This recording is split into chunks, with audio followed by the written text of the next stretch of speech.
निवडणुकीत थोडं पुढे कोण चाललंय इथे? निवडणुकीत असं आहे की आमच्या इथे बहुतेक TMC वाले जास्त चालले आहेत.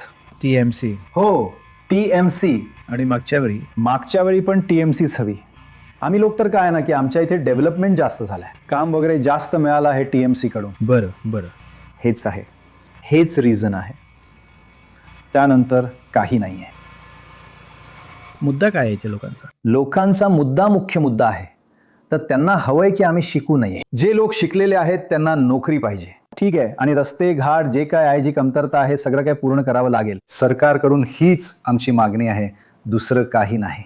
तर तुम्ही म्हणत आहात की इथे TMC थोडी पुढे आहे? हो, PMC जास्त पुढे आहे. आणि पण इथे जे हिंदू आहेत हो, ते भाजपला देत आहेत की TMCला देत आहेत? बघा इथे काय आहे, दोन प्रकारचं जाईल, ठीक आहे. काही हिंदू ते भाजपला देतील मत, आणि बाकीचे जे राहतील ते TMC करतील. हो, PMC CPM सगळ्यांना दिलं जाईल. अच्छा, इथे बहुतेक भाजपला जास्त जागा मिळणार नाहीत, PMCला जास्त मिळतील असं. आणि माझं हो.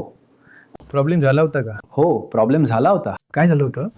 माझं असं आहे की प्रॉब्लेम आला होता, ते जे अंडर ऍक्ट जज म्हणतात ना, त्यात माझं नाव आलं, ठीक आहे. अंडर ॲज्युडिकेशन. अच्छा त्यानंतर पुन्हा जेव्हा सप्लिमेंटरी लिस्ट आली, माझं नाव आलं. अच्छा.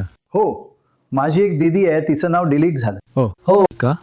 त्यांनी डिलीट करून टाकलं. आता परत नाही आलं? नाही, परत नाही आलं. माझ्या दीदीचं डिलीट केलं. हो. सरकारचं काम आहे ते दोन्ही बाजूंनी घेणार.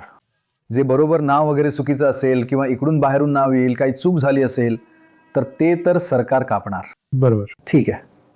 ते असं नाही आहे की मुस्लिम हिंदू मुस्लिम आहे, ठीक आहे.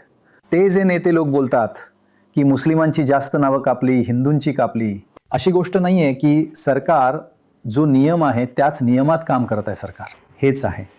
अच्छा. आणि म्हणूनच तर माझं नाव आलं. नाही तर हिंदू मुस्लिम मध्ये दोन प्रकारचे बघतात, तर सगळ्या मुस्लिमांची सगळी नाव कापून टाकतील. हां. असं नाही, असं तर नाही केलं. नाही होणार. असं तर नाही केलं. परत माझं नाव आलं.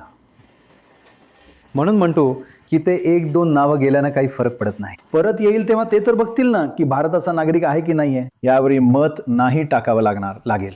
तो परत पुढच्या निवडणुकीत मत टाकेल.